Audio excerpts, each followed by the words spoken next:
Olá, meninos e meninas. Fala, meu povo. E aí, tudo bem com vocês? Tudo tranquilo? Tudo dominado? Espero que sim. Estamos aqui mais uma vez com as nossas videoaulas, onde hoje vamos, de certa forma, revisar um assunto que a gente já estudou no decorrer das nossas aulas. Rochas e solos. Exatamente. Vamos fazer uma revisão sobre o assunto que já vimos anteriormente. E aí você que não estava assistindo as aulas com frequência, não está sabendo o que eu estou falando, sobre o que vamos falar hoje, tenha cuidado. Por quê? Todas as aulas nós temos atividades propostas, o conteúdo está sendo explicado. E aí, se você não assiste, automaticamente você vai ficar com dúvida na hora de fazer a atividade e resolver o seu TD avaliativo. Então, tenham cuidado com isso.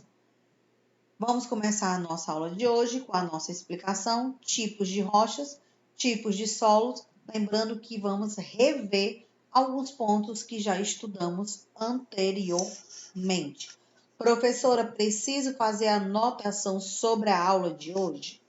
Não precisa, você precisa prestar atenção e entender.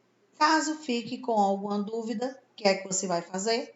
Passar sua perguntinha lá no Class, que eu vou responder ela, que eu vou esclarecer, vou tirar a sua dúvida. Então, vamos começar com a nossa aula de hoje. Vamos lá.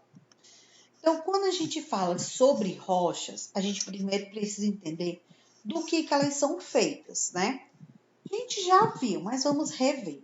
As rochas são formadas de um ou mais mineral, e aqui nós temos alguns exemplos desses minerais: granito, quartzo, feldspato, amica.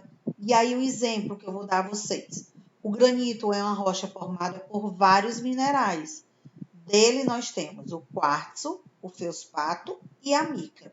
Lembrando que já estudamos que as rochas, principalmente as rochas magmáticas, elas são formadas através do processo das erupções vulcânicas, através do movimento das placas tectônicas, que ocasionam exatamente esse movimento do magma na parte interna da Terra e a lava quando ela é expelida através da erupção vulcânica.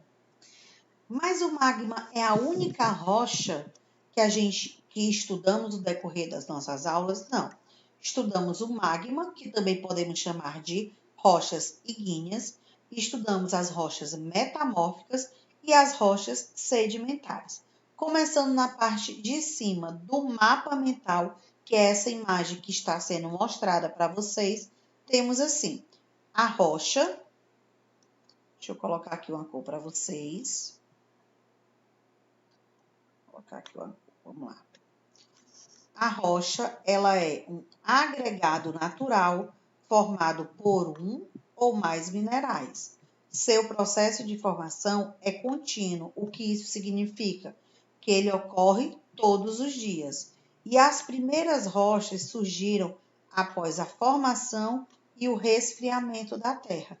Isso significa que foi a rocha que eu já mencionei para vocês, a magmática ou ígneas. Os minerais eram a massa pastosa, semelhante ao magma.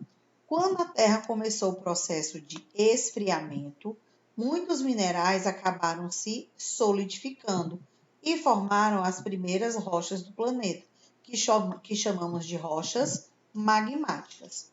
Com a formação das chuvas, dos rios e os oceanos, agindo como agentes de erosão, foram se formando novas formas de relevo.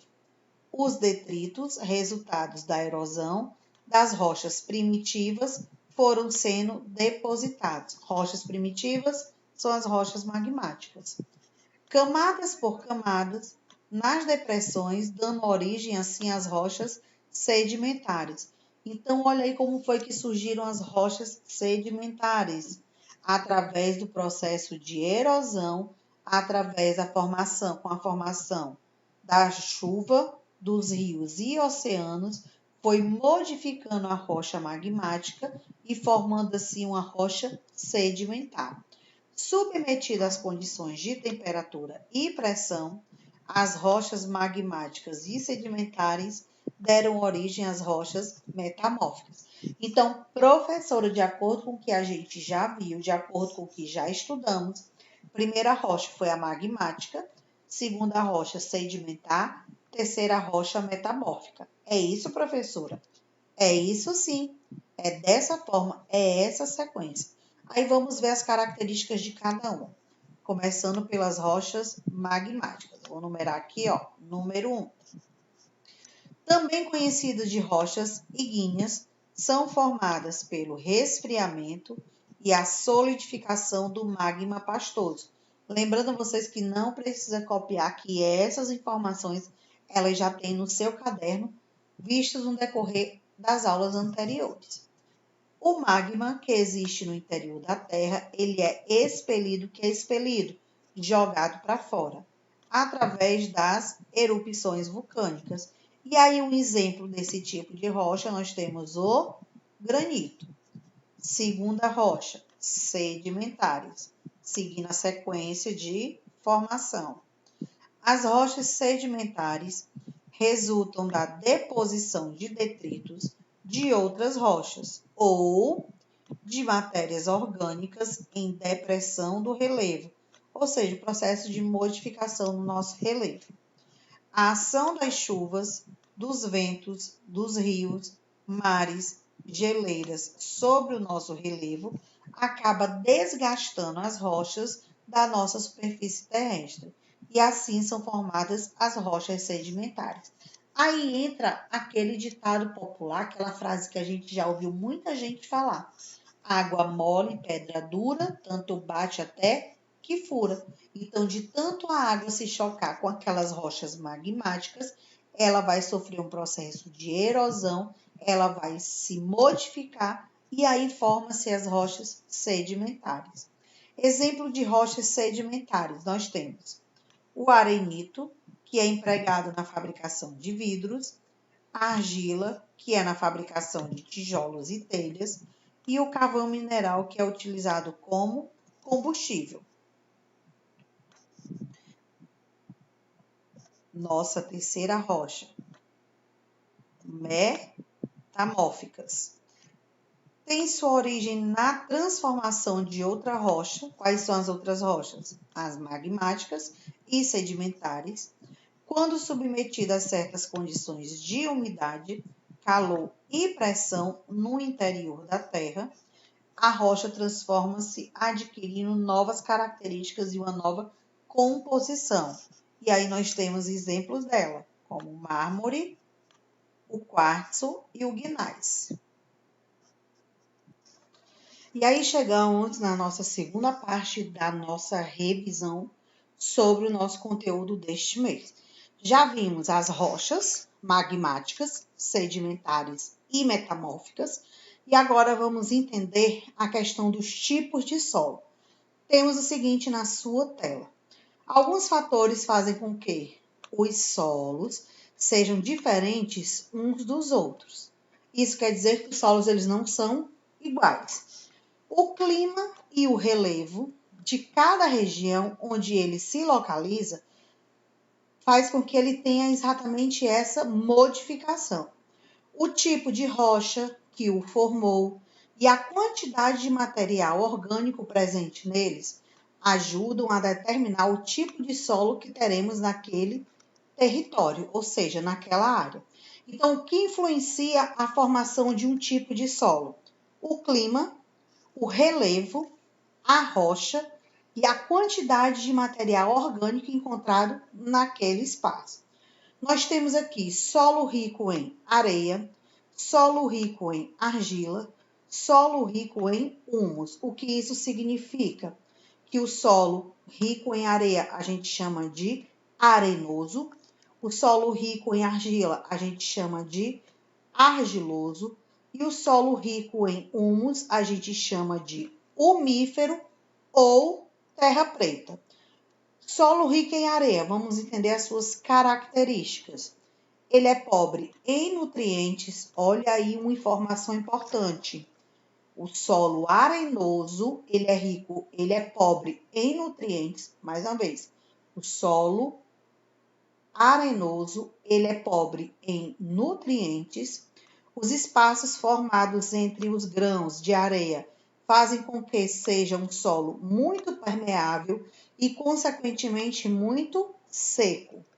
Já o solo argiloso, ele tem bastante nutrientes e é impermeável por causa de seus grãos pequenos e compactos. E o solo umífero, chamado em alguns lugares de terra preta, esse tipo de solo é muito rico em nutrientes, pois contém grande concentração de matéria orgânica. Então, vamos entender o que eu acabei de ler para vocês. O solo arenoso é pobre em nutrientes. O solo argioso, ele tem bastante nutriente. Aí a gente pode dizer que ele é ali intermediário, que ele está ali no meio.